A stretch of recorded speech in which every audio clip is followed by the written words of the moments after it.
wabarakatuh.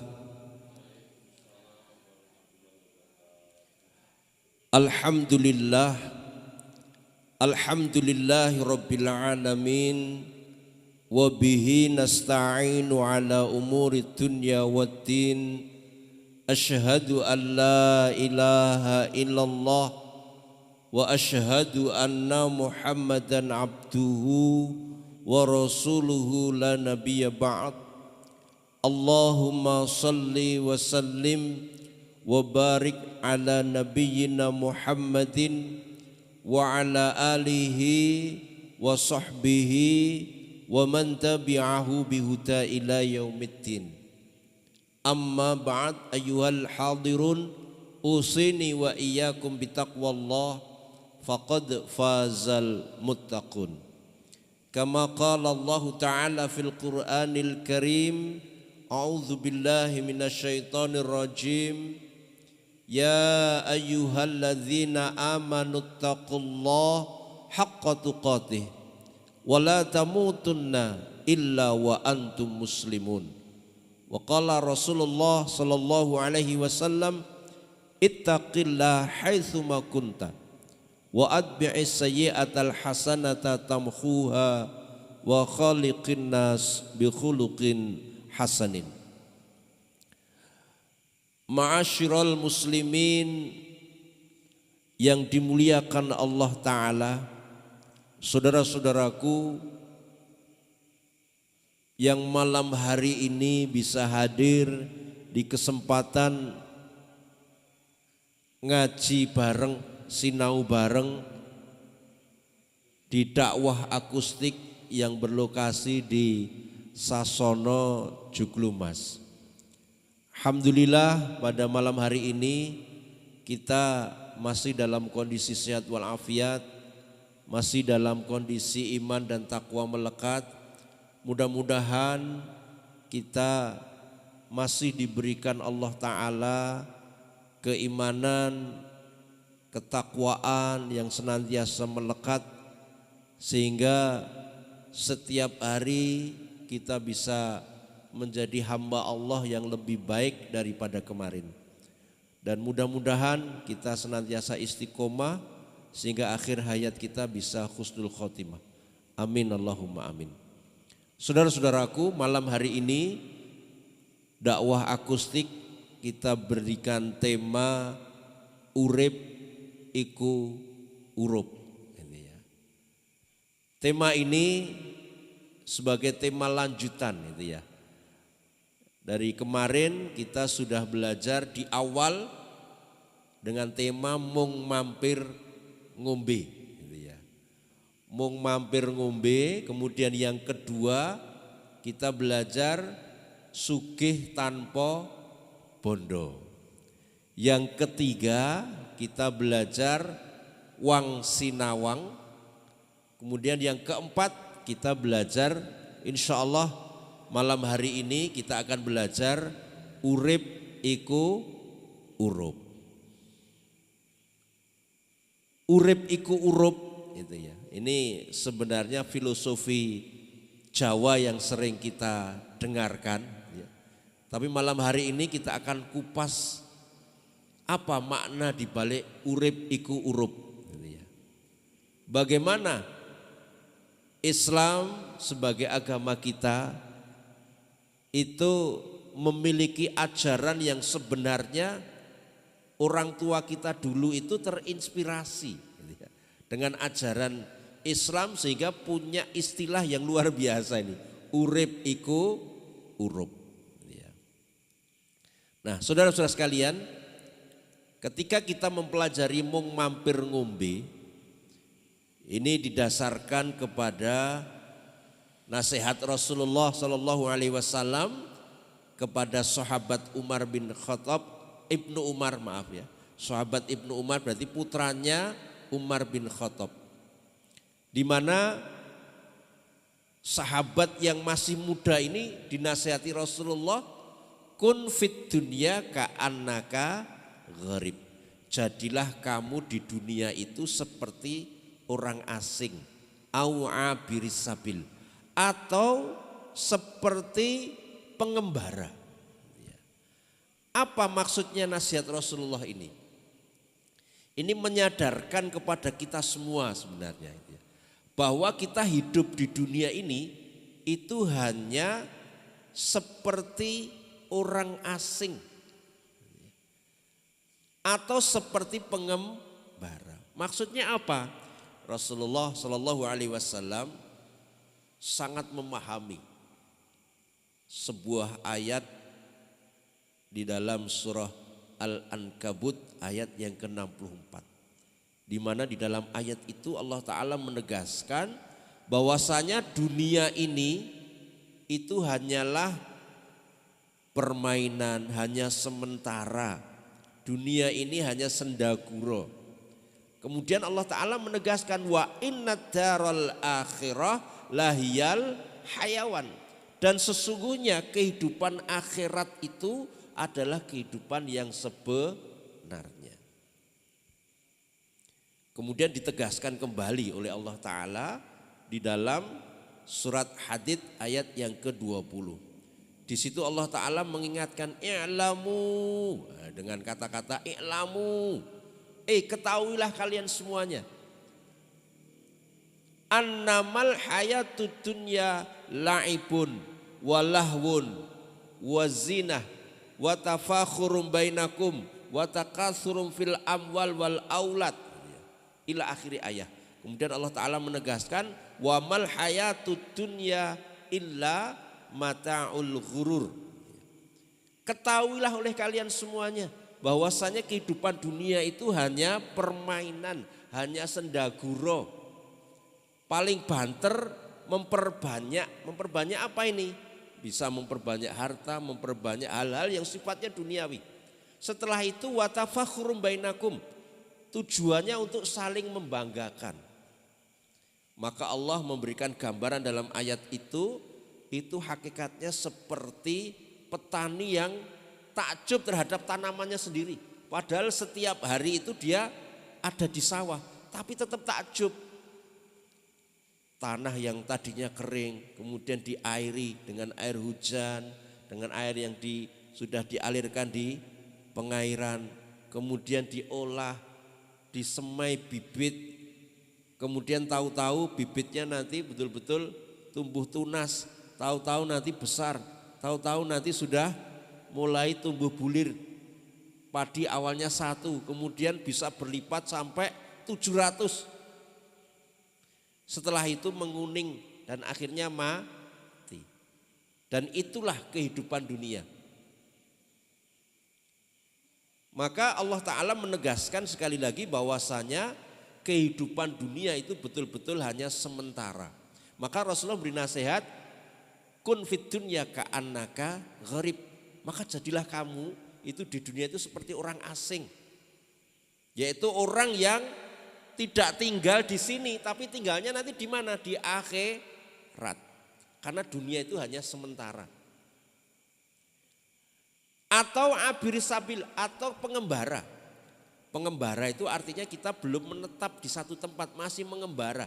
Di dunia ini kita masih mengembara. Nanti menetapnya ada di akhirat. Bahkan Rasulullah Shallallahu Alaihi Wasallam memberikan satu gambaran tentang kehidupan dunia itu hanya mataun kolil itu piye toh? Kelengkapan perhiasan ya hanya sedikit atau kecil itu yang bagaimana? Beliau kemudian menggambarkan jarinya dimasukkan ke dalam laut, kemudian diangkat tetesan air itulah dunia. Sedangkan air yang ada di lautan itu gambaran dari akhirat. Artinya akhirat itu apa? Kehidupan di dunia dibandingkan akhirat itu ya kayak titik air tadi, setetes tadi. Kalau akhirat itu seperti air laut. Kalau berkaitan dengan masa waktu, itu waktunya hanya sedikit, hanya sebentar sekali. Dibandingkan waktu yang ada di akhirat. Kalau kenikmatan ya saknil. Kenikmatan itu hanya betul-betul kenikmatan yang kecil. Kenikmatan yang paling hebat, paling abadi nanti ada di akhirat. Maka kita disadarkan Dunia itu mung mampir ngombe. Mbah-mbah kita itu memberikan wejangan dunia, neng dunia itu mung mampir ngombe le. Kenapa? Karena dibandingkan dengan kehidupan nanti di akhirat itu kita itu tidak ada apa-apanya dari sisi waktu, dari sisi kenikmatan dan sebagainya. Tetapi karena memang welingan mung mampir ngombe itu hati-hati, kita betul-betul hanya sementara, hanya sebentar. Kita harus betul-betul membawa bekal. Karena ternyata meskipun hanya sebentar, tapi ini menentukan nanti kehidupan kita di akhirat. Maka kita ingatkan kembali sebuah lagu mung mampir ngombe gitu ya. Setelah itu nanti kita lanjutkan dengan sugih tanpa bondo wang sinawang, sehingga nanti kita bisa memahami urip iku urup gitu ya. Oke, kita selingi dulu sebuah lagu mung mampir ngombe.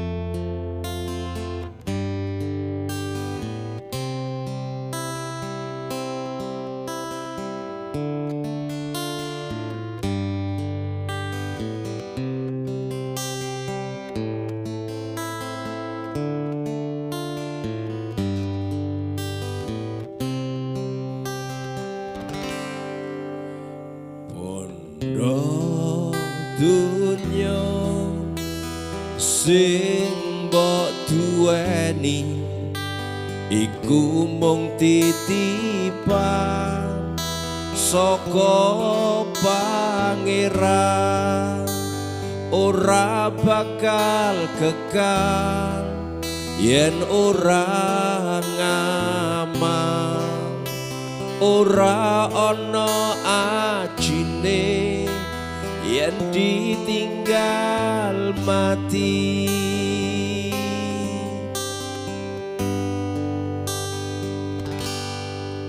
Rina wengi sing padha goleki, esuk tekan sore sing meres kringete, rumangsane marai tentreming ati, jebulane malah regasane ati.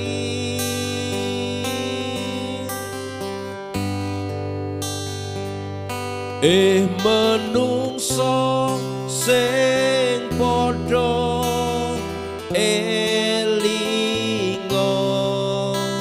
urip ing donya mung mampir ngombe,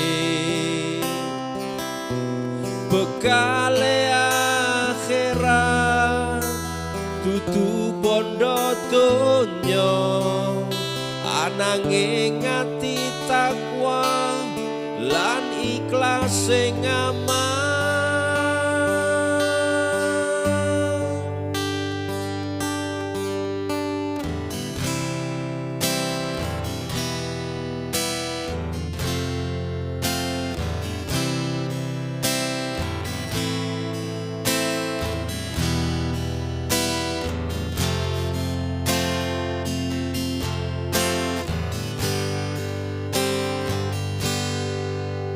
Rina wengi sing padha goleki, esuk tekan sore sing meres kringete, rumangsane marai tentreming ati, jebulane malah regasane ati.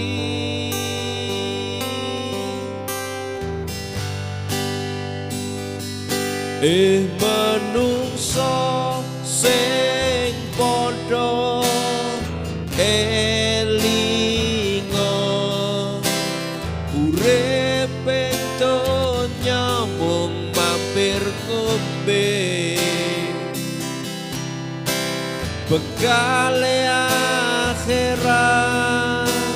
dudu bondo donya ananging ati takwa lan ikhlas sing aman.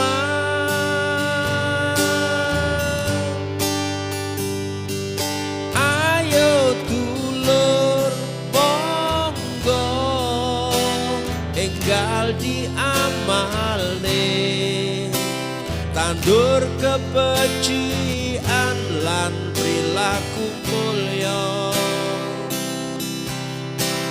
Ojo nganti telat mengko mundak gelo yen wis ketekane pati.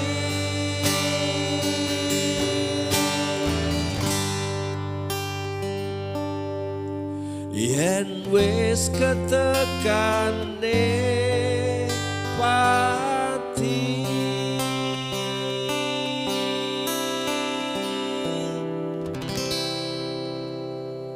Itulah mung mampir ngombe, mengingatkan kembali gitu ya. Jadi karena kita mung mampir ngombe betul-betul sebentar. Apa yang membatasi di dunia ini? Oleh Allah Ta'ala kita diingatkan, nahnu qaddarna bainakumul maut wa man nahnu bimasbuqin.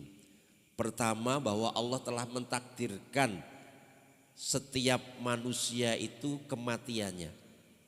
Kullu nafsin dha'iqatul maut. Surat Ali Imran 185. Bahwa Allah telah mentakdirkan kematian dan Allah tidak bisa didahului. Artinya apa? Mata dari nafsun bi ayyi ardin tamut. Tidak ada manusia yang tahu di bumi mana dia akan mati. Surat Luqman ayat 34. Jangankan kematiannya. Wa ma tadri nafsun madza taksibu ghadan. Besok mau berbuat apa aja manusia enggak ngerti. Maka betul-betul Rasulullah itu mengingatkan hakikatnya hari kita itu ya hanya hari ini. Hari kemarin itu sejarah. Hari besok tidak ada yang tahu. Maka betul-betul kita disadarkan dunia kita itu hakikatnya mau mampir ngombe. Maka apa yang harus kita lakukan? Maka kita tadi diingatkan dengan lirik-lirik lagu ini tadi. Ayo dulur, monggo enggal diamalke. Apa itu? Tandur kebencian, perilaku mulya. Karena bekali akhirat itu dudu bondo donya. Bukan dunia. Bukan hal-hal yang sifatnya materi duniawi. Tetapi apa? Hati takwa dan ikhlas amal. Kalau hati kita takwa, amal kita ikhlas, insya Allah amal perbuatan kita itu nanti menjadi amal perbuatan yang betul-betul bermanfaat di dunia. Maka sekali lagi mung mampir ngombe itu mengingatkan kita bahwa di dunia kita betul-betul hanya sementara dan dibatasi oleh kematian. Kalau nanti di akhirat insya Allah khalidina fiha abada. Hidupnya itu abadi.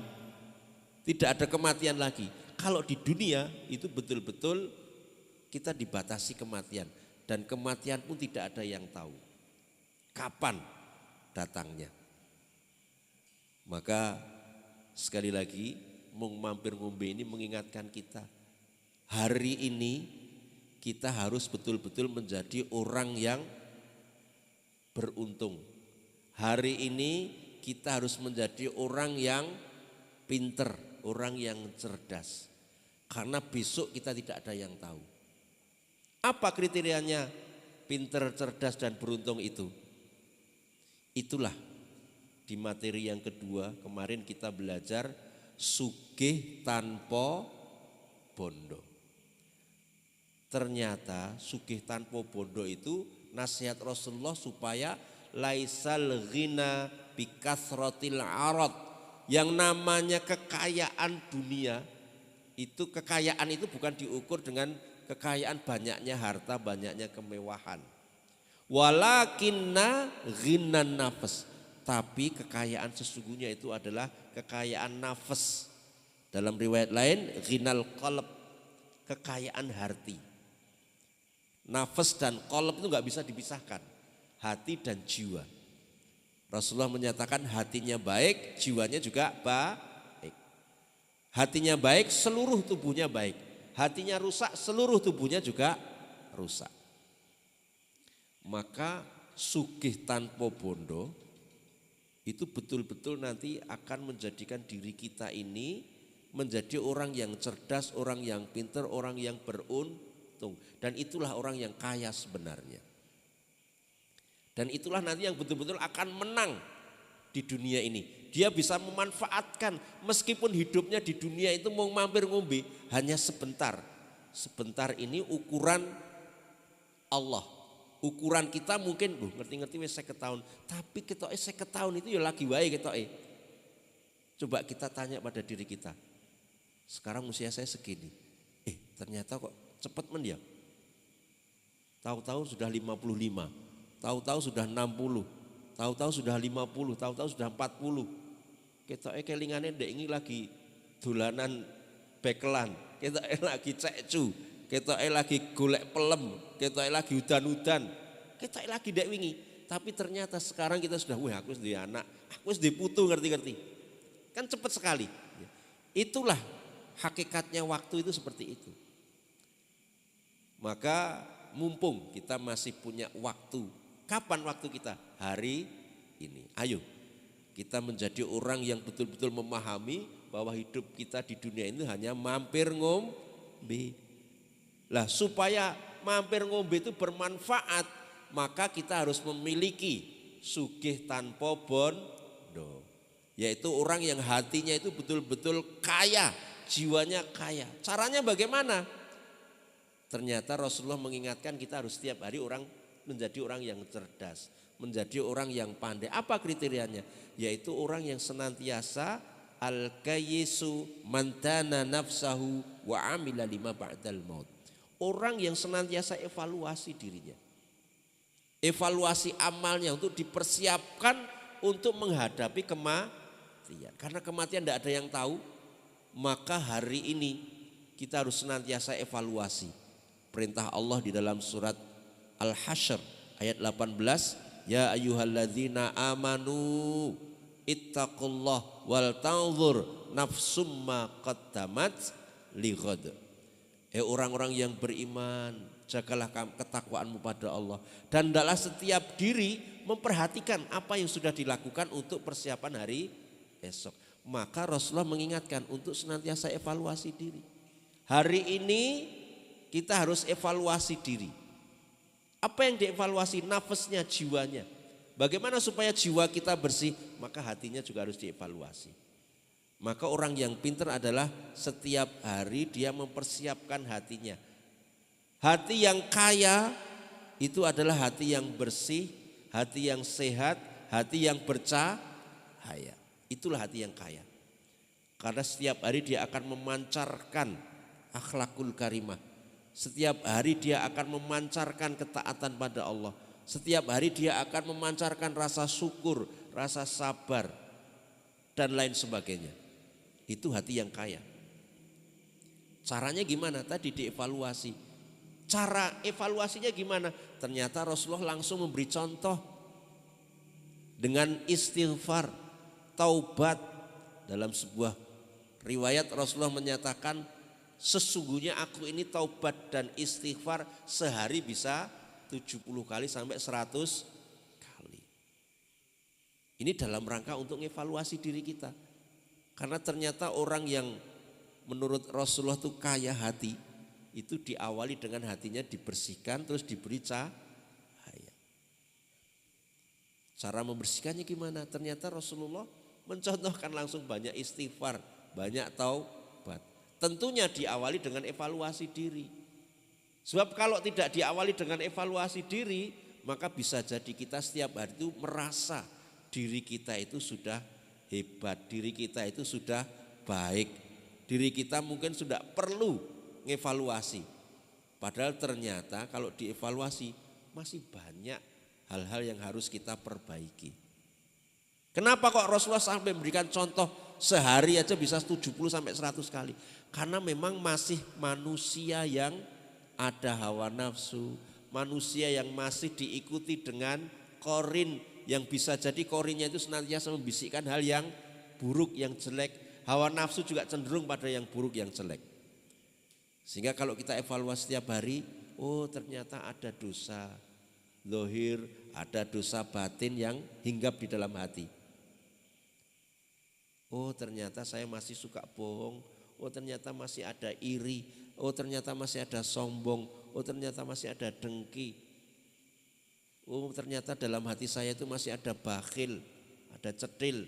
Oh ternyata saya masih punya sifat munafik, saya masih punya sifat fasik.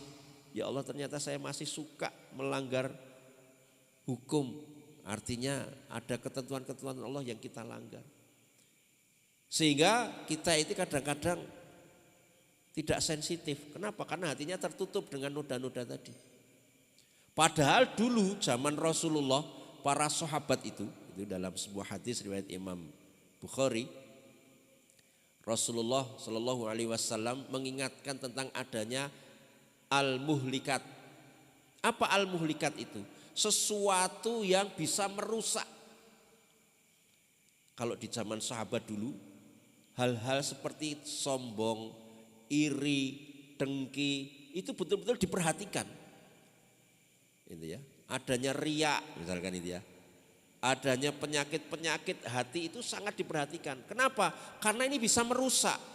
Bayangkan saja Rasulullah mengingatkan ada penyakit sombong, al-kibr. Kemudian Rasulullah mengingatkan, la yadkhulul jannah man kana fi qalbihi mithqala dzarratin min kibrin. Tidak akan masuk surga orang yang dalam hatinya ada sebesar biji sawi dari kesombongan. Ternyata sombong itu bisa menyebabkan orang tidak masuk surga. Maka zaman sahabat dulu hal-hal seperti ini itu betul-betul diperhatikan. Meskipun zaman kita sekarang mungkin wis ra gagas ora ketok wong ya gitu ya. Padahal itu aktivitas dalam hati yang bisa merusak semuanya. Namanya al-muhlikat. Sesuatu yang bisa merusak. Ada sombong, ada riya contohnya tadi ya. Riya maka Rasulullah mengingatkan itu namanya syirik khafi. Syirik yang tersembunyi. Sumbernya dari mana? Hawa nafsu kita.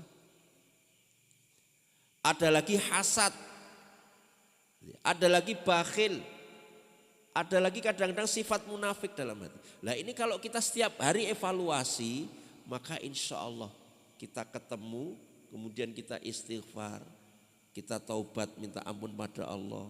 Kadang-kadang juga ada kezoliman kita, zolim pada Allah, zolim pada orang lain. Itu juga kita evaluasi, maka insya Allah hati kita akan bersih. Kalau hati kita senantiasa dibersihkan, maka aktivitas kita yang berupa sholat, yang berupa ngaji, yang berupa amal ibadah apapun, insya Allah akan menjadi cahaya yang masuk dalam hati. Tapi syaratnya hatinya harus dibersihkan. Kenapa? Belajar dari surat Waqiah ayat 79, la yamassahu illal mutahharun. Bahwasanya Al-Quran itu tidak bisa disentuh kecuali hamba-hamba yang telah disucikan. Apanya yang disentuh? Tidak bisa disentuh dari Al-Quran itu. Al-Quran itu isinya ada pelajaran, ada obat, ada hudan petunjuk yang kandungannya ada cahaya, ada rahmat, ada karunia macam-macam, ada barokah. Ini semua gak akan masuk ke dalam hati kita kalau hati kita masih banyak kotoran. Itu surat Yunus ayat 57 dan 58. Nah itulah Rasulullah memberikan pelajaran bagaimana supaya kita sugih tanpa bondo. Yaitu hati kita yang bersih, hati kita bercahaya, maka insya Allah semua nanti akan beres. Karena Rasulullah sampai menyatakan ala fil jasadi mutuh. Ingat dalam jasad kita ada segumpal daging atau segumpal darah. Idza saluhat saluhal jasadu kulluhu. Nek itu baik-baik semuanya. Wa idza fasadat, nek itu buruk, itu rusak, maka rusak semuanya. Ala wahyal, kalau ingat itu adalah hati. Maka itulah sugih tanpa bondo.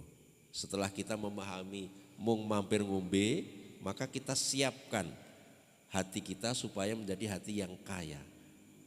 Insya Allah kita nanti akan menikmati dunia ini, betul-betul akan menjadi kenikmatan yang luar biasa. Karena kita akan bisa menikmati dunia dan insya Allah kita juga bisa menikmati akhirat. Sebagaimana Nabi Sulaiman itu ya, itu yo nabi, yo rojo, yo kaya, yo ilmunya tinggi, bisa menikmati dunia tapi di akhirat juga menjadi orang-orang yang soleh. Nah, saudara-saudara sekalian, kita dengarkan dulu nasihat-nasihat di dalam lagu Sugih Tanpa Bondo.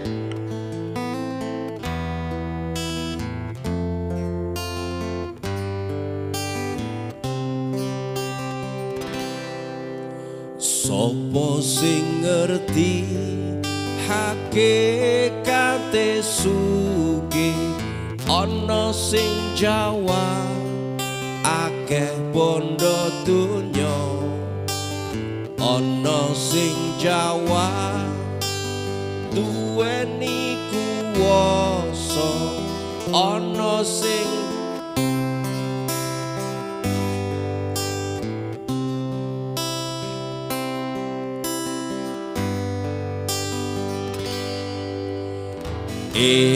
ngerti ya kuwi kabeh sandiwara, sugih satenane ana jero ati, sing dadekne tentrem uripe wonten ing gesang lan batine.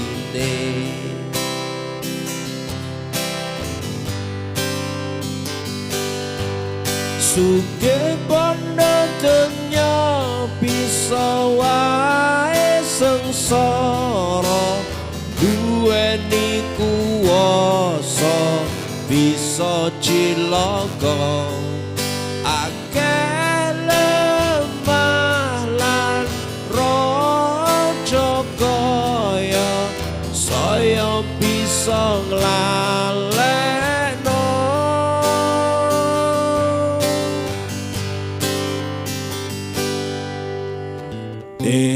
Ngerti ya kuwi kabeh sandiwara, sugih satenane ana jero ati, sing dadekne tentrem uripe wonten ing gesang lan batine.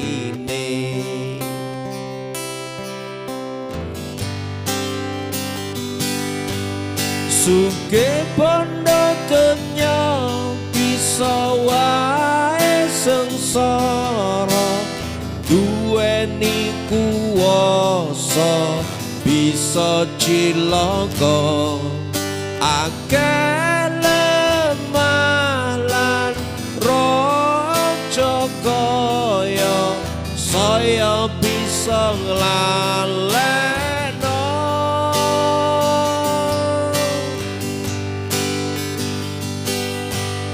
Sugih bondo donya bisa wae sengsara, duweni kuwasa bisa cilaka, akeh lemah lan raja kaya bisa nglalekno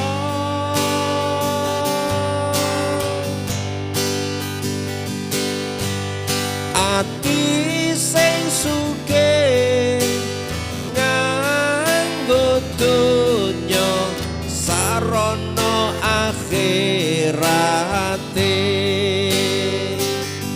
Duh Gusti kula nyuwun ati sing sugih donya dugi akhirat.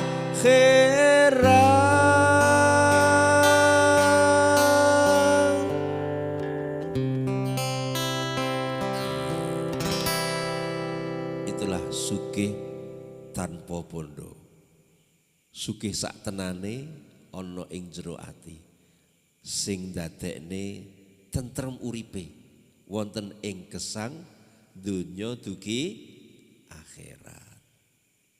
Itulah pesan yang ada di lagu Sugih Tanpa Bondo, dan Rasulullah sudah memberikan caranya bagaimana kita punya sesuatu yang lebih dari harta dunia ini, gitu ya. Maka yang kaya sebenarnya itu adalah kaya hatinya, kaya jiwanya. Caranya senantiasa dibersihkan, diberi cahaya. Maka insya Allah itu akan menuntun kita, gitu ya. Menuntun kita untuk apa? Untuk bisa wang sinawang. Nah, tema yang ketiga, wang sinawang. Kalau hati kita sudah kaya, maka insya Allah kita akan melihat apapun itu secara jernih. Penglihatan kita sesuai dengan apa yang dikehendaki oleh Allah Ta'ala. Penglihatan kita akan sesuai dengan apa yang dinasihatkan Rasulullah. Bagaimana kita bisa melihat apa yang ada di dunia ini? Ternyata semuanya wang sinawang.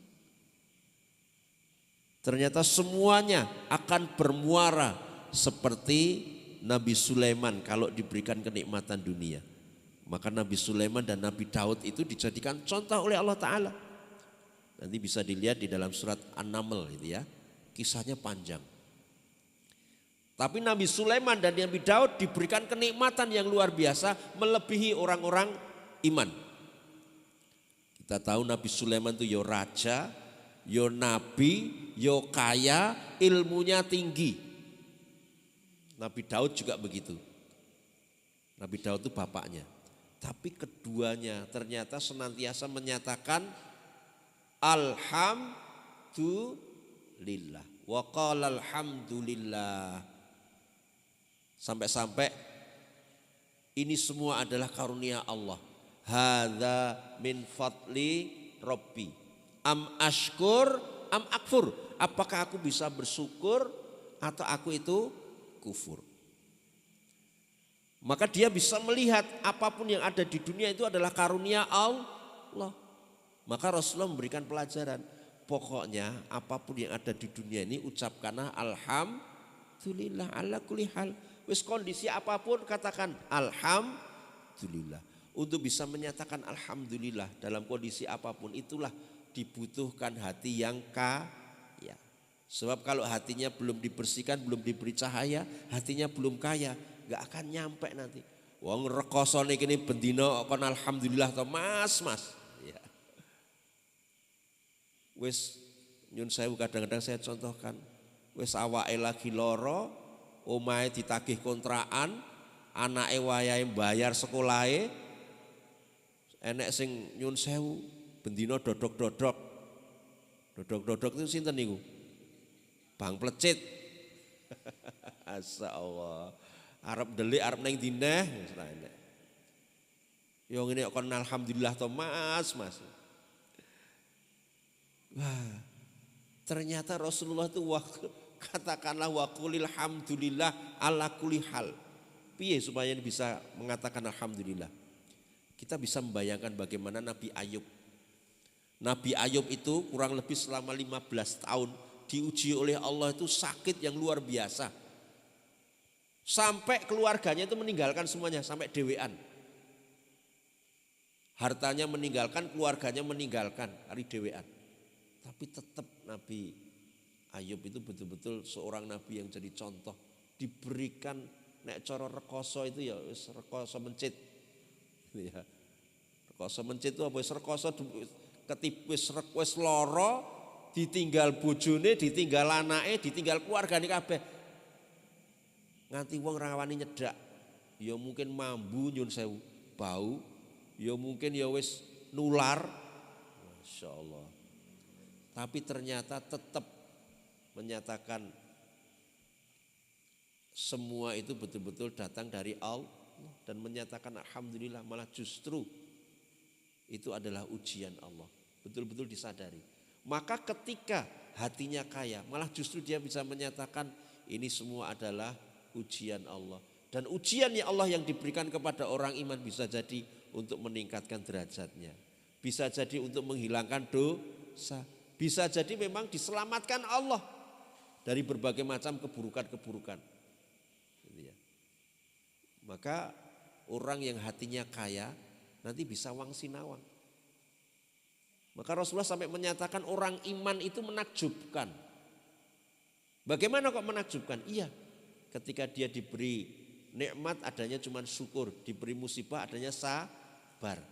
Ketika dalam kesabaran maka dia bisa mengucapkan alhamdulillah. Terus dalam kondisi tadi awake loro ditagi bang plecit, kemudian anake wayahe bayar sekolah, kontrakane ditagih, bojone selingkuh. Ya Allah, ya Karim. Wis ra enek pilihane.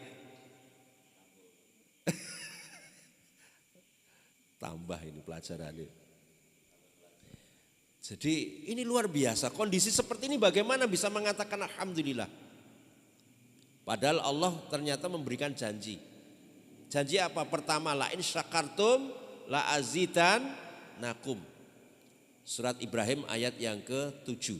Surat 14 ayat ke-7. Nek kamu mensyukuri apapun yang diberikan Allah, maka justru nanti akan ditambah. Maksudnya bagaimana? Awake kondisine kaya ngono kuwi terus ditambah rekoso melih ngoten. Enggak, nanti justru Allah akan memberikan kemudahan-kemudahan. Kenapa? Karena setelah dia sabar, dia syukur, malah mengatakan alhamdulillah, ya Allah, tesih alhamdulillah ya Allah kondisi kula ngeten niki tesih saged manggen meskipun omahe ditagih kontrakan. Enten niku sing mboten gadah ngontrak ya ora iso. Nah niku ya. Alhamdulillah ya Allah jenengan paringi awake lara. Alhamdulillah cik iso nggo mlaku. Cik goleki alhamdulillah. Dereng saged bayar sekolah ya Allah. Alhamdulillah durung ditagih sekolahan. Niku enten sing wis dioyak-oyak sekolahan. Pokoknya digoleki alhamdulillah.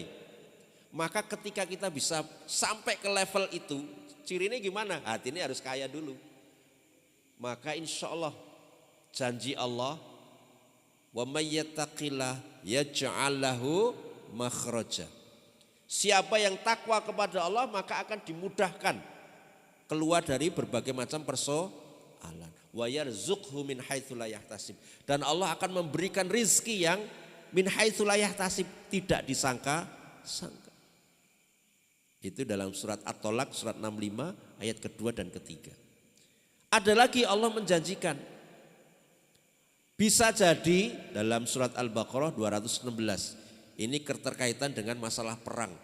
Memang perang itu sesuatu yang kamu benci. Tapi bisa jadi ada sesuatu yang kamu benci, justru dibalik apa yang kamu benci itu Allah akan mendatangkan kebaikan. Kalau dalam contoh kasus rumah tangga, ini tadi berbagai kasus ya, itu bisa jadi sesuatu itu tidak kita senangi, tapi ternyata Allah itu dengan kesabaran kita menjalani, ternyata ada kebaikan di balik itu, ada hikmahnya. Kenapa? Wallahu ya'lamu wa antum la ta'lamun. Allah itu mengetahui sedangkan kamu tidak tahu. Itu contoh dalam peperangan. Perang itu memang kamu tidak senang, kamu benci, gitu ya. Tapi ternyata itu lebih baik daripada kamu tidak perang. Ada kebaikan di situ. Termasuk dalam rumah tangga. Wa ashiruhunna bil ma'ruf, surat An-Nisa ayat 19. Hendaklah seorang laki-laki, seorang suami itu menggauli istrinya dengan cara yang ma'ruf. Demikian pula berlaku sebaliknya. Fa'in karihtumuhunna syai'un, jika ada sesuatu yang kamu tidak senangi dari pasanganmu, nek kamu betul-betul sabar, maka insya Allah justru Allah akan mendatangkan kebaikan yang banyak. Ternyata rumusnya seperti itu. Di dunia ini supaya kita bisa wang sinawang, mungkin saja ada sesuatu yang kita nyawangnya itu tidak enak, kita merasakan mungkin tidak enak, tapi ternyata diajari oleh Allah. Ketika kamu sabar menghadapi itu, justru nanti ada kebaikan-kebaikan. Di rumah tangga juga begitu. Orang enek wong kok sempurna gitu ya. Sing sempurna itu hanya Allah. Maka ketika kita menemukan kekurangan-kekurangan dari pasangan kita, ketika kita sabar, maka insya Allah ada kebaikan-kebaikan di situ. Justru karena kekurangan itulah mendatangkan kebaikan ketika kita sabar. Termasuk kondisi apapun, kadang-kadang kita tidak seneng. Kok penak mentok kayak wang sinawang lagi, nyawang tonggone penak, nyawang koncone penak, kabeh penak disawang. Nyawang awake dhewe blas ra penak. Nggih napa nggih niki? Padahal ternyata kabeh wang sinawang. Belum tentu yang kita sawang dari orang lain nek kita ngerasake penak. Padahal ternyata sing kita sawang itu ngerasake ini mumet. Gitu. Wah, kita bendino ora tahu sedih. Bendino seneng-seneng. Bendino numpak mobil Mercy misalnya gitu ya.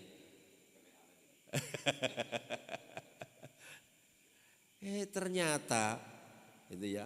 Padahal sing ngrasake kita mobil Mercy, ora kita nyaman. Kenapa? Mumet terus. Ditagih bang kono, bang kene, bang. Nek kita mungkin sing nagih bang plecit. Nek mereka bangkir ya Pak. Menghindari. Padahal numpak mobil Mercy itu pengen neng bank ngendi gen iso nggo nutup utang liyane. Karena nek mboten numpak mobil Mercy enggak bisa dapat kepercayaan. Padahal sirah itu mumet neng jero mobil. Nah, nek disawang ternyata ngoten niku.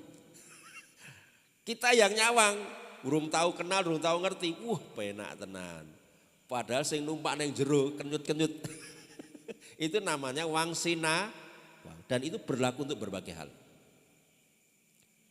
Maka kita coba dengarkan lagi dulu.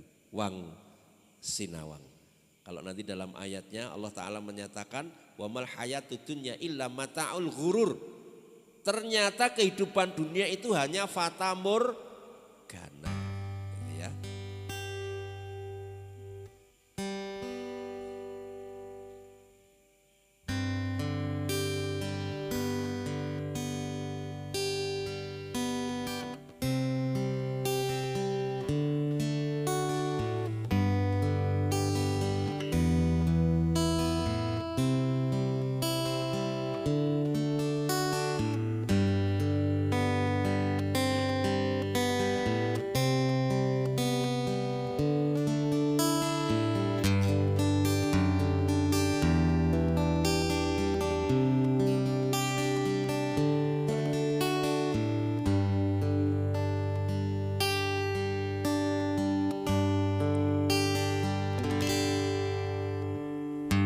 Apa wae sing mbok sawang katon cetha tur wela-wela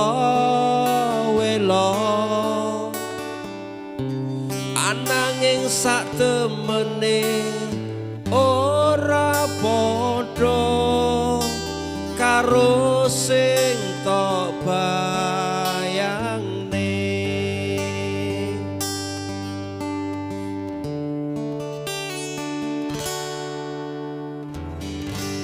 katon seger menawi disawang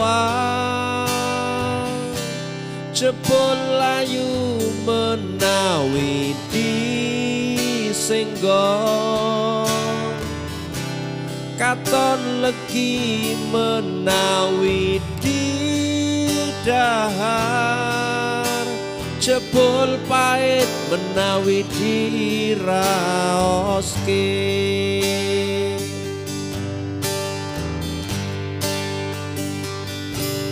Ben dadi sadar dunya mung dolanan, urip ing akhirat sing temenan. Dulur kanca sakabehe, dunya iki mung sawang sinawang. Ojo ketipu kebiaring donya, dadekne kelon nek wis dirasakne.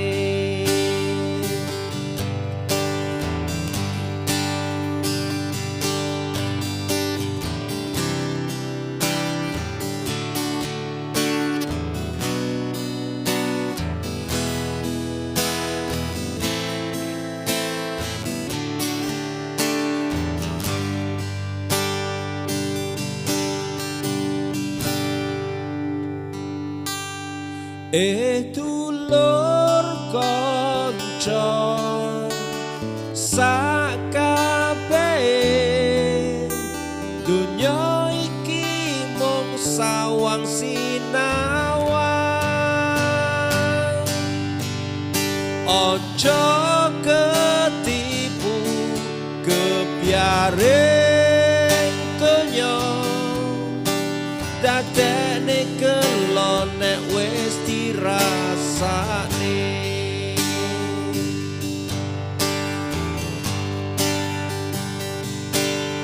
Tansah eling lan waspada marang Gusti kang Maha Kuwasa. Insyaallah uripmu dikapelne, ngendaline hawa nafsu durjana, ngendaline hawa nafsu durjana, ngendaline hawa nafsu durjana.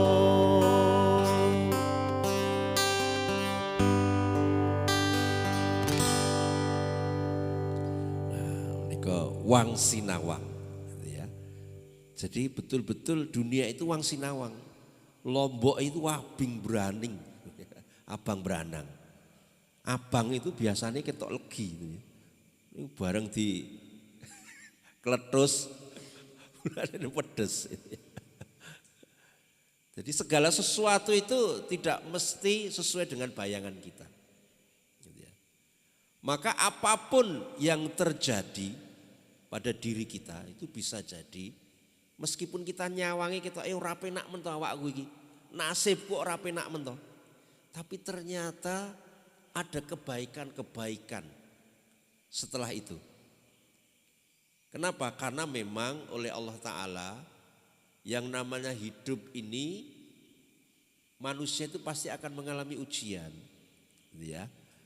Surat Al-Mulk ayat yang kedua, Alladzi khalaqal mauta wal hayata liyabluwakum ayyukum ahsanu amala. Pertama, setiap manusia itu hidup dan mati itu semuanya diuji oleh Allah. Jangankan hidup, mati aja juga diuji kok. Kenapa kok mati juga diuji? Iya. Karena nanti meskipun kita mati, tapi ternyata ada dosa jariah, ada amal jariah. Itu masih diuji. Selama kita hidup kita juga diuji. Diuji dengan apa?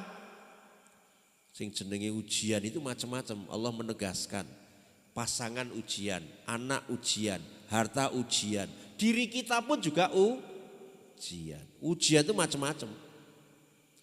Dan oleh Allah Ta'ala ditegaskan dalam surat Al-Anbiya ayat 35, wa nabluukum bisyai'im minal wa nabluukum bisyarri wal khairi fitnah. Justru oleh Allah setiap manusia nanti akan diberikan ujian, dan ujian itu kebanyakan yang apa ini? Yang baik atau yang buruk? Yang nyenengke atau yang tidak nyenengke?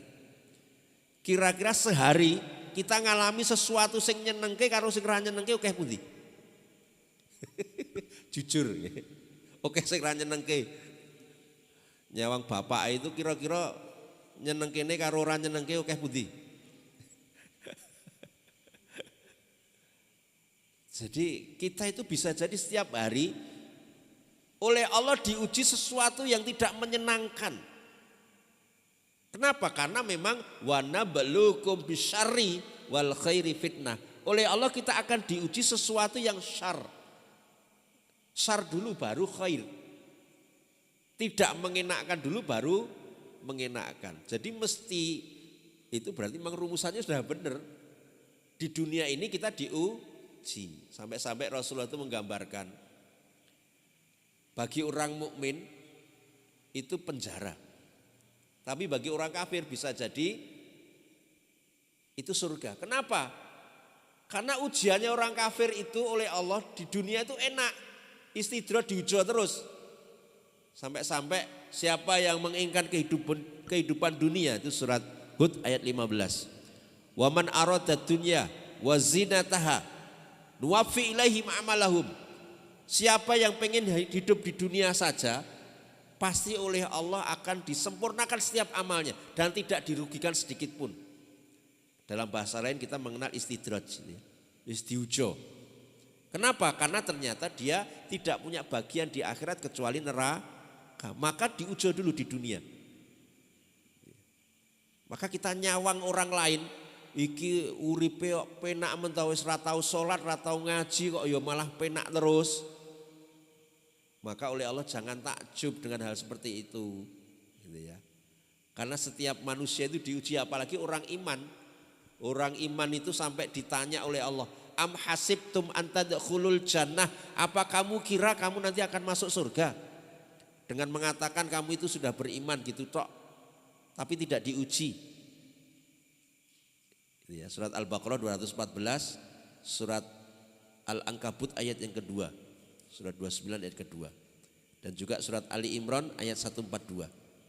Padahal belum diuji sebagaimana ujian yang diberikan Allah kepada umat-umat terdahulu. Masadhumul ba'sa wal dharra wa zulzilu hatta yaqula rasul walladzina amanu mata nasrullah. Sampai mendapatkan goncangan berupa goncangan jiwa, goncangan ekonomi, goncangan macam-macam. Sampai mengatakan mata nasrullah, mana ini pertolongannya Allah. Maka orang iman itu mesti diuji oleh Allah Ta'ala. Dan ujiannya itu kalau menurut ayat tadi surat Al-Anbiya ayat 35. Bisyarri wal khairi. Dengan sesuatu yang tidak mengenakan baru ujian yang mengenakan. Nek cara dikai soal ujian, soalnya gampang karo soalnya angel itu oke pundi Bu? Oke soalnya sing angel. Gitu. Maka sekali lagi kita itu wang sinawang, gitu ya.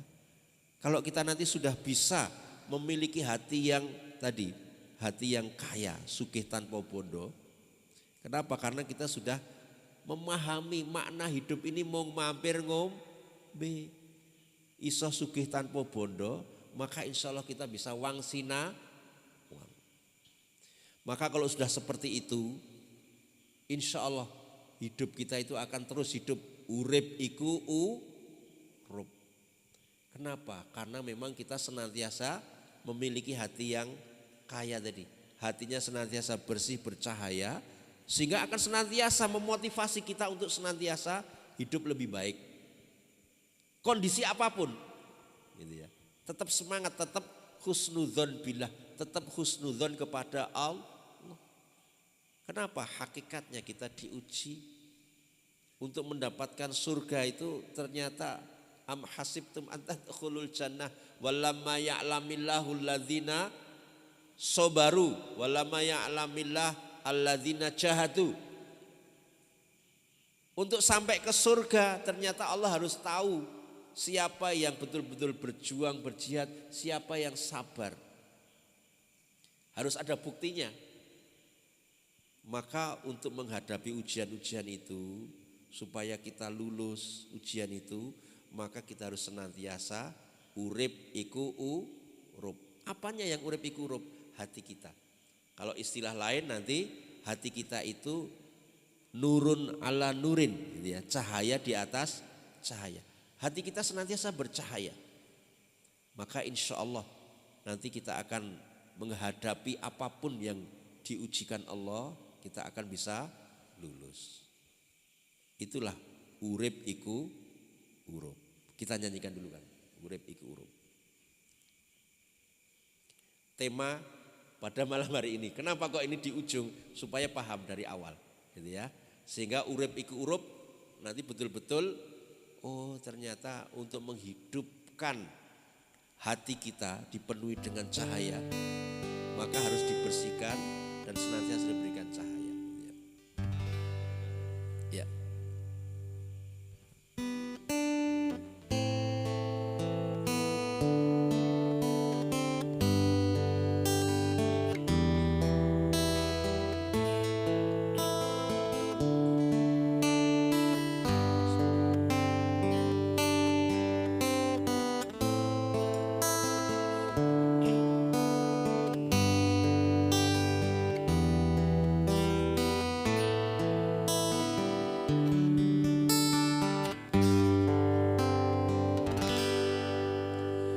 Urip menungso ora angger urip, wis dadi pestine abdine Gusti.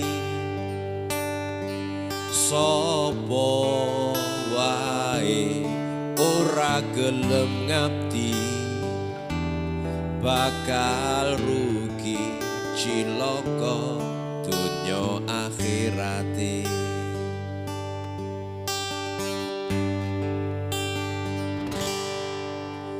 Sing gelem ngabdi manfaat uripe, dados kesaenan sedanten amale. Disayang kadang sanak sedulure, pikantuk kamulyan wonten ngarsaning Gusti.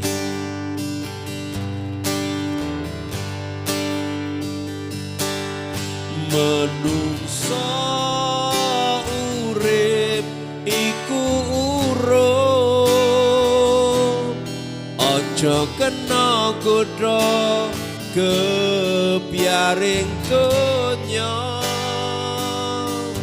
Elinga urip kuwi mung sedelo, dadi menungso sing utama.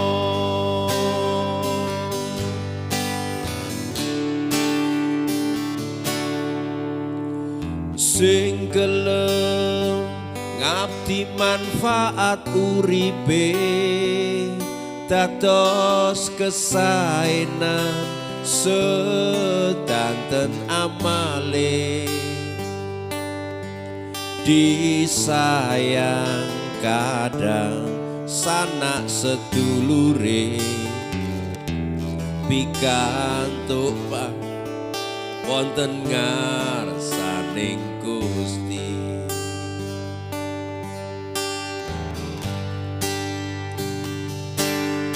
Menungso urip iku urip, aja kena godha kepyaring donya. Elinga urip kuwi mung sedelo, dadi menungso sing utama.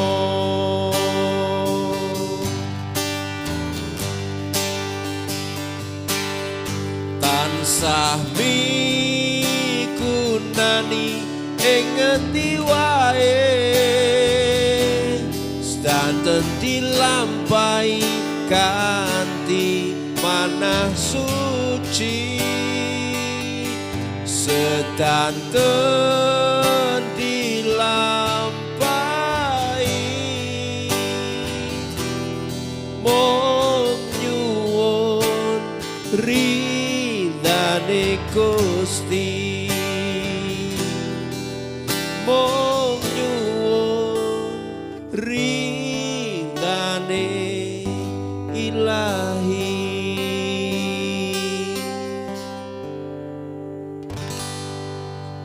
Oke, itulah urip iku urup.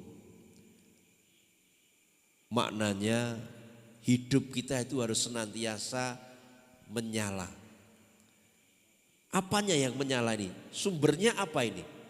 Kembali lagi, hati yang kaya tadi, hati yang bersih, hati yang bercahaya. Dan ini akan memberikan semangat kita. Setiap hari itu nek ora syukur yo sabar. Bahkan dalam kesabaran maka dia ada syukur. Alhamdulillah. Enaknya semangat dan semangat kondisi apapun. Maka itulah mukmin yang menakjubkan. Bagaimana kita bisa mendapatkan predikat seperti ini?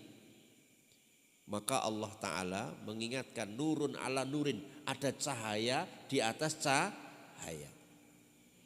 Surat 24 surat An-Nur ayat 35.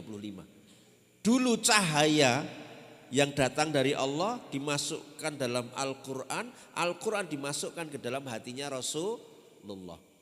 Itu surat Asy-Syura ayat 52. Wa kadzalika auhayna ilaika ruham min amrina ma kunta tadri mal kitab walal iman walakin ja'alnahu nuran nahdi bihi man nasya'u min ibadina wa innaka latahdi ila siratim mustaqim. Dulu ternyata cahaya yang datang dari Allah dimasukkan Allah ke dalam Al-Quran. Al-Quran masuk ke dalam hatinya Rasulullah, kemudian Rasulullah bercahaya. Maka ketika Rasulullah membawa cahaya Al-Quran itu, maka lisannya, fikirnya, perbuatannya, semuanya berdasarkan Al-Quran. Maka Rasulullah memancarkan cahayanya Al-Quran. Kemudian Allah Ta'ala menyebut Rasulullah itu sudah sampai pada tahapan wa innaka la'ala khuluqin azim. Itu surat 68 ayat 4, itu surat Al-Qalam. Sesungguhnya engkau sudah berada pada tahapan akhlak yang azim. Akhlaknya Rasulullah itu akhlak yang azim. Apa maksudnya akhlak azim? Akhlak yang betul-betul sudah sesuai dengan apa yang dikehendaki oleh Allah. Itulah urip iku urup. Rasulullah dinyatakan memiliki akhlak yang azim. Terus sahabat tanya kepada istri Rasulullah, Bunda Aisyah, kok Rasulullah itu akhlaknya seperti itu? Bagaimana ya Bunda Aisyah gitu ya. Wahai Ummul Mukminin, kok Rasulullah memiliki akhlak yang seperti itu? Kemudian Bunda Aisyah memberikan pernyataan, hal taqra'ul Quran, apa kamu enggak baca Quran? Rasulullah itu akhlaknya Al-Quran itu. Al-Quran yang berjalan. Maka Rasulullah Shallallahu Alaihi Wasallam bisa mencapai tingkatan akhlak yang azim itu karena Al-Quran. Begitu pula orang iman, kalau nanti betul-betul diberi cahaya Al-Quran, maka insya Allah nanti kita akan memiliki akhlakul karimah. Akhlak kita kepada Allah beres, akhlak kita kepada manusia beres. Bahkan akhlak kita kepada alam semesta juga beres. Dan itu adalah filosofi kehidupan yang sangat mendalam. Sehingga kita mengalami kehidupan di dunia ini insya Allah betul-betul semuanya itu serba menyenangkan. Semuanya serba husnudzon billah. Gitu ya. Kenapa? Karena semuanya itu betul-betul atas kehendak Allah. Maka tadi pesan di lagu kita yang urip iku urup, gitu ya. Maka salah satu pesannya itu urip kuwi mung sedhela, gitu ya. Elingo urip iku mung sedelo dadi menungso sing utama. Menungso sing utama itu sing piye? Sahabat tanya, ya Rasulullah, siapa yang paling utama di antara kami orang-orang iman ini? Siapa yang paling baik ya Rasulullah? Ternyata jawabannya itu sama. Yang paling baik akhlaknya. Ternyata urip iku urup itu adalah orang iman yang dia itu senantiasa bersemangat dalam kehidupan ini. Senantiasa memberikan kehidupan di dalam dirinya maupun di sekitar. Kalau Rasulullah itu memberikan cahaya, dirinya juga bercahaya, lingkungannya juga bercahaya. Maka enek itu menjadi orang yang betul-betul nek disawang ya nyenengke, wong eneke gor senyum-senyum, padahal ning ati itu jane ya kecut. Kenapa? Banyak persoalan. Tapi ketika disawang itu so senyum. Masya Allah. Ternyata nek ditengani kancane, nek ketemu kancane itu merasa kita itu betul-betul diayomi. Padahal dia sendiri mungkin juga banyak persoalan. Untuk sampai level-level seperti ini, itu urip iku urup. Jadi tidak pernah merugikan teman, tidak pernah merugikan siapapun. Kalau di rumah ya betul-betul kalau Rasulullah itu sampai menyatakan aku ini yang terbaik dengan keluargaku. Gitu ya. Termasuk yang terbaik itu dengan istriku. Wah, ini Rasulullah ini. Dengan keluarganya itu kalau dikisahkan oleh sahabat Anas bin Malik, aku itu jadi asisten rumah tangganya Rasulullah 10 tahun lebih. Gak pernah melihat Rasulullah itu marah. Kenapa? Karena Rasulullah itu kalau marah memang diam. Ini ora tahu banting pintu, ora tahu nibake gelas, ora tahu banting kursi, ora tahu njewiti anake, ora tahu njiwiti bojone. Ini mboten anu nggih, mboten ngarani sinten-sinten lho. Nek krasa nggih alhamdulillah. Sebab niki sing ngomong ya kenek niki. Kenapa? Karena kita masih manusia yang bisa seperti itu. Kalau kita punya hati yang bercahaya, insya Allah ya iso nesu, ning nesune cepet reda. Oleh Allah sampai dinyatakan alladzina yunfiquna fis sarra'i wad dharra wal kadhiminal ghaidha wal 'afina 'anin nas. Masyaallah. Orang yang sudah hidup hatinya bercahaya, urip iku urup, maka dia bisa memaafkan manusia meskipun dia tidak bersalah, malah justru dimaafkan. Dia bisa menahan amarahnya. Ya iso marah ning ditahan. Maka Rasulullah nek kowe nesu ambil air wudhu. Kan itu toh, diam. Lah piye? Nek ora metu ora lega ya. Maksudnya nek ora diungkapne ora lega kan begitu ya. Tapi Rasulullah itu memberikan tuntunan seperti itu. Ini kira-kira kita sudah sampai level seberapa ya? Untuk sampai urip iku urup itu ya. Jadi Rasulullah itu sampai seperti itu. Gak pernah Rasulullah marah. Bahkan dijahati saja Rasulullah itu memaafkan. Kita bisa membayangkan ketika kisah Rasulullah dulang orang Yahudi buta yang ada di pasar itu, Masya Allah. Kita bisa bayangkan orang setiap hari menjelek-jelekan kita, terus kita dulang sambil diunek-unek. Kira-kira kita bayang. Lah ini gambaran urip iku urup Rasulullah itu seperti itu akhlaknya, Masya Allah. Nah ini nyun sewu, jadilah manusia yang utama. Manusia utama itu seperti itu. Dan untuk sampai ke tingkatan urip iku urup, maka ini dibutuhkan yang namanya upaya, usaha. Dari apa tadi? Memahami mung mampir ngombe, terus kita sugih tanpa bondo, hatinya dibersihkan. Akhirnya kita bisa wang sinawang. Dan kalau sudah bisa wang sinawang, maka insya Allah kita bisa urip iku urip, dirintis. Kalau sudah urip iku urip, maka ada cahaya di dalam hati kita. Cahaya di dalam hati kita insya Allah akan bermanfaat di dunia sampai di akhirat. Karena cahaya ini kita butuhkan.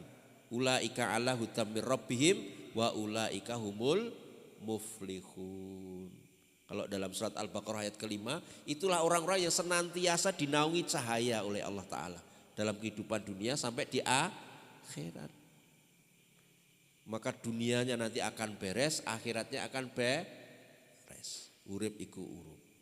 Tapi untuk sampai ke sana memang kita punya yang namanya musuh, yang namanya penghalang, yang namanya hambatan. Apa itu?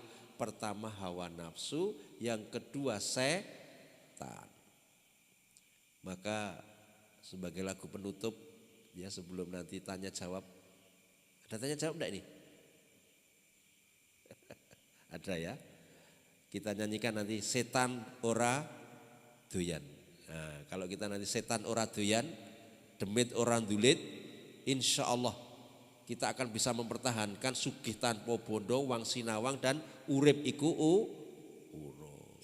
Baik, kita buka forum tanya jawab. Monggo, saya persilahkan bagi Bapak Ibu yang ingin bertanya. Sambil refresh dulu ya, nanti kita tutup dengan lagu Setan Ora Doyan. Sebenarnya ada dua, sama Sluman-Slumun Slamet. Kita sudah ada lagunya semuanya, Setan Ora Doyan sama Sluman-Slumun Slamet. Bu Slamet enten mboten niki? Pak Slamet? Oh. Enten Bu Slamet. Saya ucapkan selamat lah, alhamdulillah.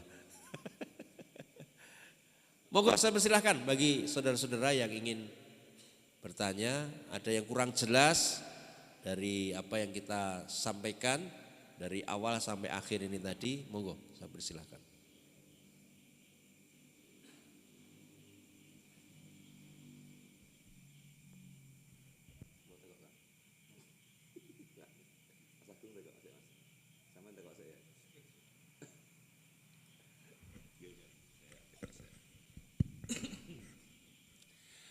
Assalamualaikum warahmatullahi wabarakatuh. Kang, ini mungkin harus saya yang tanya dulu Kang. Karena saya kesini tuh selalu ada pertanyaan. Saya menyiapkan karena hidup saya tuh selalu pertanyaan terus.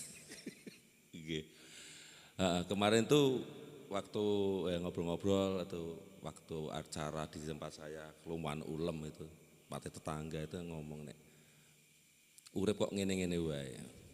Wis nyambi kono nyambi kene ora nek kemajuan. Terus ada entrane nggih wong rada berilmu Kang. Niku ature ngeten. Lah wong Gusti Allah wis nerangke rong rakaat sadurunge subuh donya sak isine dikekne ora mbok lakoni. Ngoten. Lah mung masalah donya kok angel eram. Coba lakonono rong rakaat sadurunge subuh. Donya sak isine dikekne ketumplek blek kene kowe. Lah mohon penjelasannya Kang. Assalamualaikum warahmatullahi wabarakatuh. Waalaikumsalam. Betul. Rasulullah itu sering memberikan motivasi-motivasi itu ya. Ketoknya sederhana. Wis lakonono rong rakaat sadurunge salat subuh atau salat sunnah fajar. Itu lebih baik dari dunia seisinya. Lah, untuk bisa menjalani ini itu memang dibutuhkan konsistensi. Salah satunya kalau kita nanti betul-betul bisa jalani itu dengan rutin, gitu ya, dan ikhlas benar, maka itu sebenarnya memiliki hati yang bersih, hati yang istiqomah, dan itu sebenarnya orang-orang yang betul-betul mendapatkan kebaikan lebih dari dunia. Tapi syarat untuk sampai ke situ, kita harus ingat, untuk sampai 2 rakaat fajar itu sebenarnya malam itu dimulai dari surat 17 ayat yang 78 sampai 82. Aqimis shalah liduluki syamsi ila ghasaqil laili wa qur'an al-fajr. Inna qur'an al-fajri kana mashhuda wa minal laili fatahajjad bihi nafilatan lak asa ay yab'atsaka rabbuka maqaman mahmuda wa qur rabbi adkhilni mudkhala sidqin wa akhrijni mukhraja sidqin waj'al li min ladunka sultanan nasira. Ini dia. Wa nunazzilu minal qur'ani ma huwa shifaa'un wa rahmatun lil mu'minin wa la yazidul zalimina illa khasara. Itu aktivitas penutup sebenarnya. Penutup ketika malam. Rasulullah itu kan sudah mencapai akhlak yang azim tadi. Contohnya beliau itu tidak pernah meninggalkan sholat malam. Sholat yang tidak pernah ditinggalkan Rasulullah itu sholat malam dan sholat duha. Rasulullah itu sholat malam. Rasulullah itu juga mentilawah Al-Quran. Rasulullah juga zikir wengi ingkang suwe. Kenapa? Karena malam itu betul-betul dihidupkan. Kalau kita konsisten seperti itu, ketika malam kita betul-betul sholat, kemudian di situ ada tilawah Al-Quran, kemudian di situ ada muhasabah. Tadi evaluasi diri. Maka ketika kita sebelum subuh sholat sunnah 2 rakaat itu hakikatnya kita sudah mendapatkan sesuatu yang lebih baik daripada dunia seisinya. Kenapa? Karena di situ sudah mendapatkan ampunan, di situ mendapatkan cahaya, dan itulah karunia dan rahmat Allah. Surat Yunus ayat 57 dan 58. Kul bifadlillah wa birahmatihi fabidzalika falyafrahu huwa khairum mimma yajma'un. Kalau kamu bisa mendapatkan karunia Allah dan rahmatnya itu, malam hari kamu mendapatkan Al-Quran setelah sholat malam. Sholat itu pada hakikatnya kita berkomunikasi dengan Allah, kita mohon ampunan, kita zikir, kemudian kita isi dengan cahaya. Maka itu hakikatnya lebih baik, huwa khairum mimma yajma'un, yang kamu kumpulkan di dunia ini. Maka diakhiri dengan ketika kamu sudah sholat, kemudian zikir, muhasabah, kemudian mentilawah Al-Quran, sampai kepada mungkin di situ kita mohon ampunan kepada Allah yang banyak, istighfar. Maka insya Allah kita akan betul-betul mendapatkan dunia seisinya. Itu majazi kan. Bukan berarti wah aku wis tak lakoni saurunge subuh itu sholat terus yura tambah rezekiku.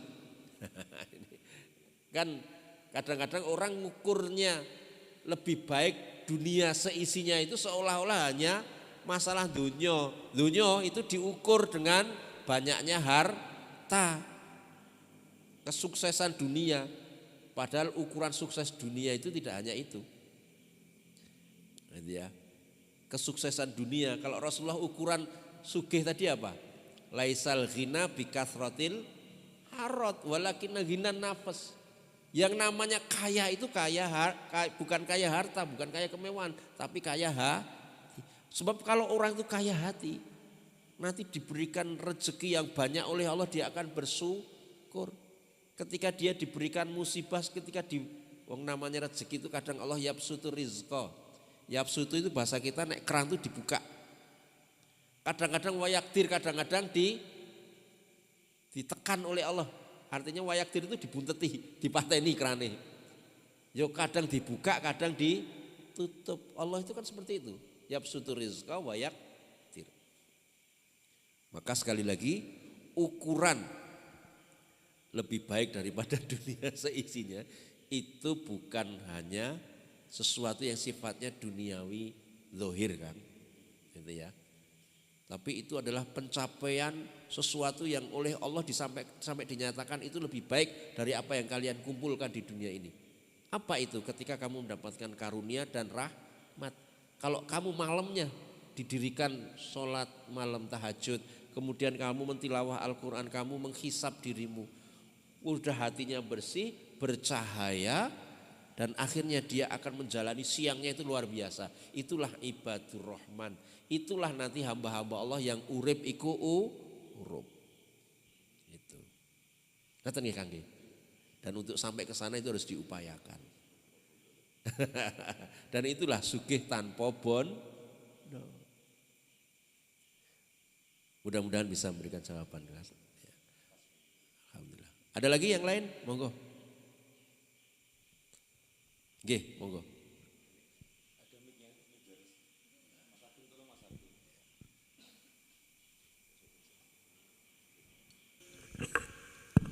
Bismillahirrahmanirrahim. Assalamualaikum warahmatullahi wabarakatuh. Kita menjadi seorang muslim, tujuan kita senantiasa istiqomah. Tetapi tidak cukup itu, kenapa kita harus disertai dengan qanitinillah. Bahkan di dalam surat Al-Quran hanya ada dua, yaitu dicontohkan oleh Ibrahim dan Maryam. Tolong Ustadz terangkan kenapa setelah istiqomah kita harus qanitinillah. Demikian, terima kasih. Assalamualaikum warahmatullahi wabarakatuh.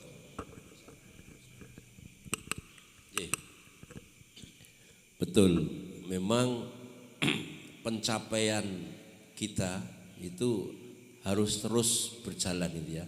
Namanya urip iku urup terus itu ya. Maka ada istilah istiqomah, ada istilah qanitan lillah.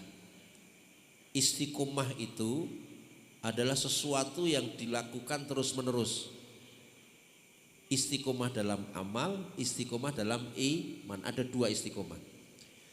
Dalam surat Fusilat ayat 30, innalladzina qalu rabbunallah tsumastaqamu tatanazzalu alaihimul malaikah alla takhafu wa la tahzanu wa absyiru bil jannah allati kuntum tu'adun.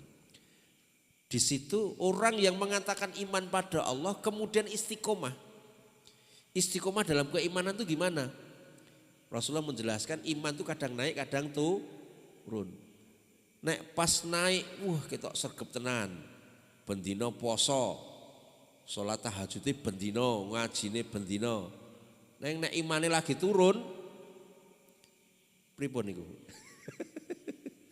Kadang malah blendek, sholat 5 waktu ya kadang diundat-undat, diundur-undur, kadang ya malah bablas. Kuwi nek lagi imane kendur, nek cara udel itu udele lagi bolong, udele lagi buntet. Nah, apa hubungannya istiqomah? Istiqomah itu kalau iman, bagaimana supaya iman kita itu senantiasa naik? Maka untuk menjaga supaya iman kita itu naik terus, maka kita harus memproses urip iku urup itu tadi. Gitu ya. Nek coro lampu Allah memberikan gambaran kita itu oleh Allah seperti ini. Kalau dulu kan teplok itu ya. Teplok itu harus ada minyaknya, ada sumbunya, ada semprongnya. Semprongnya ya kudu ndang diresiki nek memang wis langes. Sumbune ditonton kok nek wis entek ya kudu ndang diganti. Minyaknya juga begitu, ora gor disoki terus ternyata ampasnya akeh. Nek ampasnya akeh nanti ngelanges, tangi turu ireng kabeh. Dan itu harus dicek terus supaya apa? Nanti terang. Lah, untuk membuat iman itu supaya terus-menerus urip iku urup, maka iman itu idza tuliyat alaihim ayatu zadathum imana. Iman itu harus senantiasa ditambah dengan sering ngaji. Yo ngaji dhewe, yo ngaji seperti ini, gitu ya. Sering mendengarkan pengajian itu insya Allah akan mempertahankan iman kita stabil. Karena iman kita itu idza tuliyat alaihim ayatu zadathum imana. Dan iman itu harus diperbaiki terus. Dan itulah supaya iman kita istiqomah. Termasuk amal kita itu juga amal yang istiqomah. Amal istiqomah itu gimana? Rasulullah memberikan penjelasan, meskipun kamu punya amal sedikit ning sing penting ajek. Lah ajek itu yo istiqomah, yo tekun qanitalillah gitu ya. Jadi nek kita punya amalan, nek iso kita itu punya amalan pribadi, sing ngerti itu kita tok, ojo nganti wong liya ngerti. Tapi itu dilakukan setiap waktu, setiap saat terus menerus. Contoh aku duwe amalan setiap pagi subuh, habis subuh saya infak raketan 1.000 rupiah, nek ra duwe ya 500 rupiah, ning rutin. Ya Allah, ini rutin dilakukan. Insya Allah ini akan menjadikan andalan kita. Kalau kita betul-betul yang tahu hanya kita dan Allah, maka insya Allah itu amal yang dicintai oleh Allah. Amal yang meskipun sedikit, meskipun kecil, tapi dilakukan terus menerus. Daripada obor belarak. Nyun sewu obor belarak itu kabeh dilakoni, ning ya sok pisan rok. Kan itu ya. Obor belarak namanya. Maka amal yang disukai oleh Allah itu amal yang istiqomah. Wis saka sithik sik lah kan begitu. Saka sithik sik, saka sepele mungkin orang lain melihat sepele, tapi ini dijalani dengan rutin. Maka kalau sudah tekun, istiqomah, maka muncul sifat yang namanya qanitalillah. Kalau istiqomah itu adalah perbuatannya, kalau qanitat itu sifat dirinya, Mas. Itu betul-betul menjadi orang yang sudah tekun, gitu ya. Amalnya dilakukan istiqomah, imannya juga istiqomah, maka dia akan menjadi orang yang tekun. Kalau laki-laki itu adalah Nabi Ibrahim, kalau perempuan itu dicontohkan Maryam, gitu ya. Itu tekun. Yo iman, istiqomah, terus tekun terus.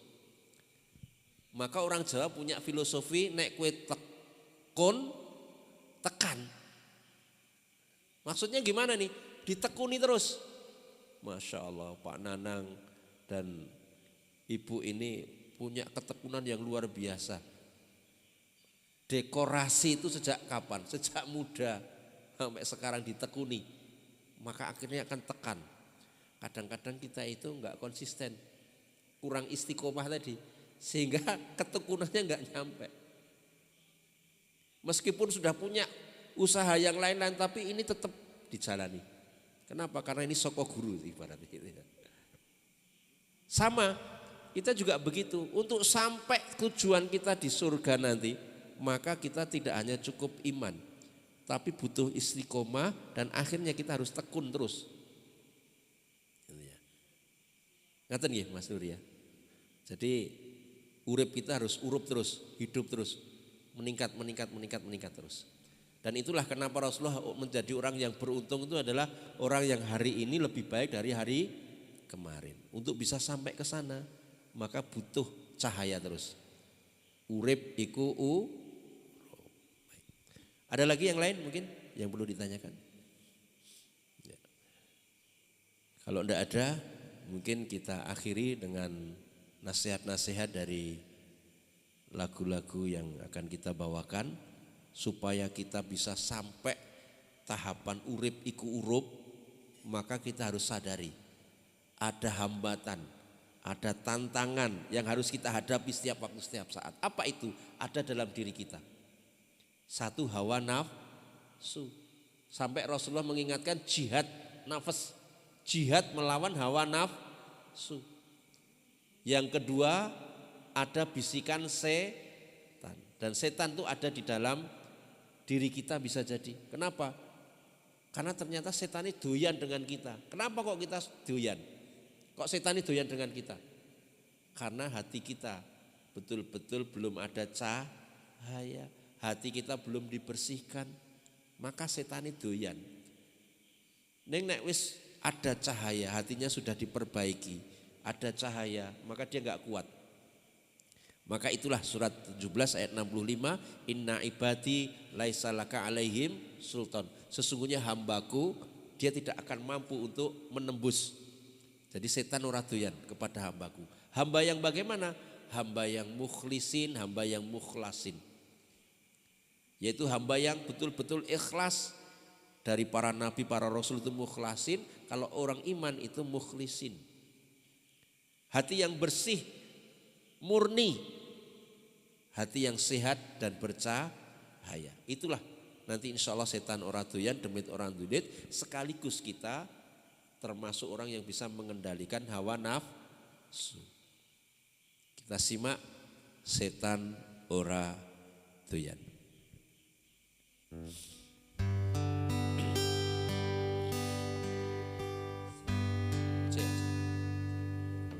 Sopo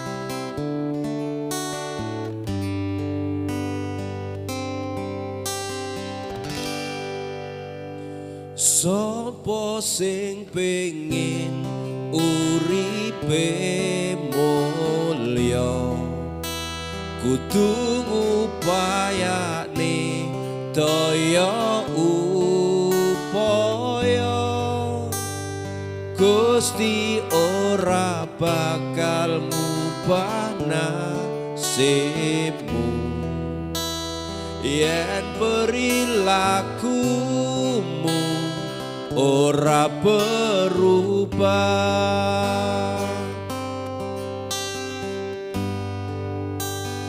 Ojo kulino ngelar hawa nafsu mengko mundak keblinge neng donya tansah waspada godaning setan sing bisi atimu tanpa kendal.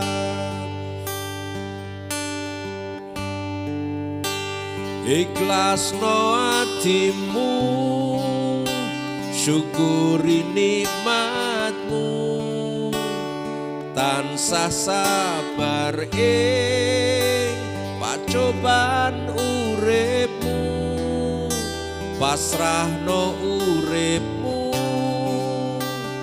marang Gustimu setan radoyan demit randule tansah wae nyuwun Gusti Pangeran mana istiqomah husnul khotimah.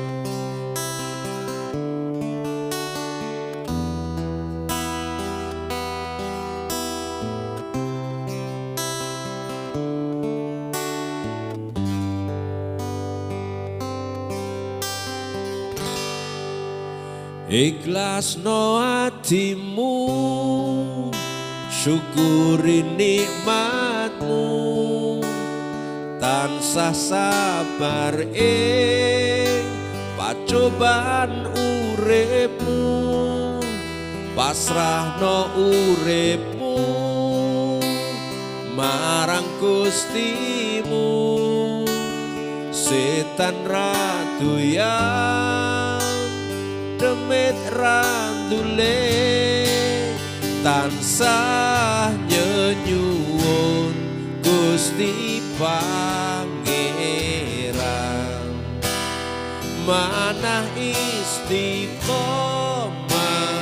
husnul khotimah tansah nyenyuwun Gusti Pangeran mana istiqomah husnul khotimah.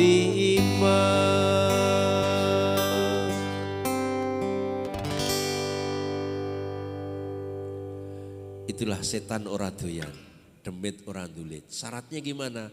Ikhlasno atimu, syukuri nikmatmu, tansah sabar ing pacuban uripmu.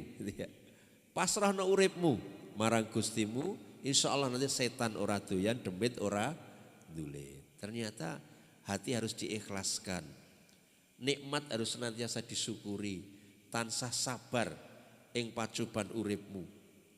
Terus pasrah senantiasa kepada Allah Ta'ala. Untuk sampai ke tingkatan seperti ini, sekali lagi penting sekali kita untuk memiliki hati yang bersih, hati yang bercahaya tadi. Sugih tanpa bondo. Sehingga nanti insya Allah hati kita lama-lama akan menjadi hati yang ikhlas. Dan inilah nanti setan betul-betul ora doyan. Dan akhirnya hawa nafsu pun juga bisa terkendali. Dan itu semua tidak hanya kita berupaya, tapi kita juga tansah nyenyuwun. Mohon kepada Allah. Sampai-sampai kita mau baca Quran pun juga ta'awud itu ya. A'udzubillah minasyaitonirrajim gitu ya. Ya Allah, kita mohon supaya dijauhkan dari godaan setan. Maka insya Allah kalau hati kita sudah seperti itu, istiqomah terus, akhirnya kita nanti akan husnul khotimah. Itu setan oratoyan. Dan untuk sampai ke tingkatan ini sekali lagi, itu satu lagi sluman-slumun selamat. Kita butuh jalannya betul-betul sluman-slumun selamat itu bukan berarti gor alon-alon ini. Jadi sluman-slumun selamat itu kita harus butuh tidak hanya asal jalan pelan, tetapi betul-betul diteliti. Ya Allah, ternyata iji enek keburukan segera dihilangkan dengan banyak istighfar, banyak taubat. Kita perbaiki. Insya Allah kalau kita jalannya sluman-slumun tersebut akan selamat. Sluman-slumun selamat.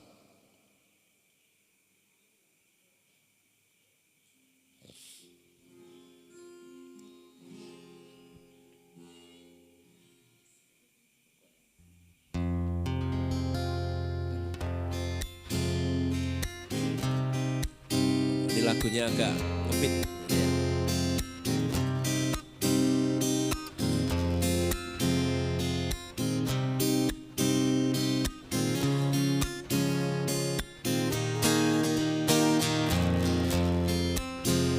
Wis ana pestine senajan menungso ora ngerteni, wis wajibe menungso nglakoni, sakuwate upaya kedah dilampahi.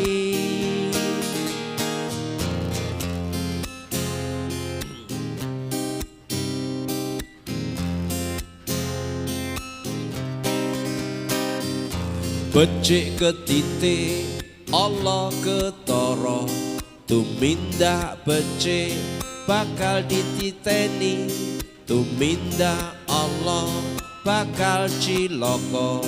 Ayo padha eling lan waspada, sing ati-ati anggonmu nglakoni, gunakno atimu nuntun langkahmu, ben ora kepleset sakemak. Nyuwun dateng Gusti, sluman-slumun slamet, sing ati-ati anggonmu nglakoni, gunakno atimu nuntun langkahmu, ben ora kepleset saben mlakumu. Nyuwun dateng Gusti, sluman-slumun slamet.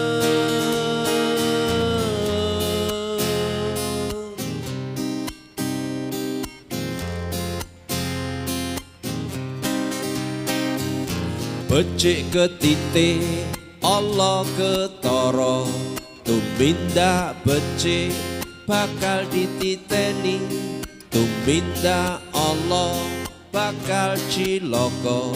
Ayo padha eling lan waspada, sing ati-ati anggonmu nglakoni, gunakno atimu nuntun langkahmu, ben ora kepleset saben mlakumu. Nyuwun dateng Gusti, sluman-slumun slamet.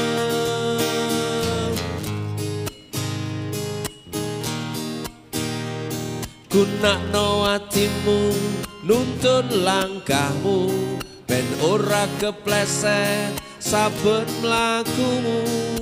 Nyuwun dateng Gusti, sluman-slumun slamet.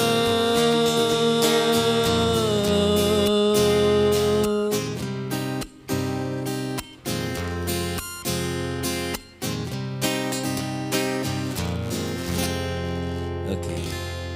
itulah Sluman-Slumun, selamat pesan kepada kita semuanya. Kita harus hati-hati dalam setiap langkah. Karena bisa jadi setiap langkah itu ada setan yang ada di depan kita, ada hawa nafsu yang menguasai kita. Maka ketika kita sekali lagi membawa urip iku urup tadi, bawa hati yang bercahaya, insya Allah setan maupun hawa nafsu nanti insya Allah akan bisa kita waspadai. Insya Allah kalau kita sluman-slumun tadi, kita berhati-hati, oh ini ternyata bisikan setan, oh ini ternyata hawa nafsu saya yang menyuruh saya, memerintahkan saya untuk sampai ke kejelekan itu. Maka insya Allah setan ora doyan dan juga hawa nafsu juga akan bisa terkendali. Sluman-slumun selamat. Baik Bapak Ibu, saudara-saudaraku sekalian, inilah yang bisa kita pelajari bersama dari materi urip iku urup. Mudah-mudahan setelah ini kita betul-betul mendapatkan ilmu yang bermanfaat yang bisa kita praktekkan di kehidupan setiap hari, ya. Dan kita mohon pada Allah mudah-mudahan kita diberikan hati yang senantiasa bersih, hati yang bercahaya dan istiqomah sampai akhir hayat kita. Amin Allahumma amin. Dari saya pribadi, Kang Adem, kalau ada hal yang kurang berkenan mohon dimaafkan. Ada kekeliruan insya Allah nanti kita revisi di lain kesempatan. Insya Allah kita akan bertemu kembali di seri berikutnya. Kita akhiri dakwah akustik ini dengan bacaan hamdalah. Alhamdulillahirabbil alamin. Subhanakallahumma rabbana wa bihamdik, asyhadu an la ilaha illa anta, astaghfiruka wa atubu ilaik. Assalamualaikum warahmatullahi wabarakatuh.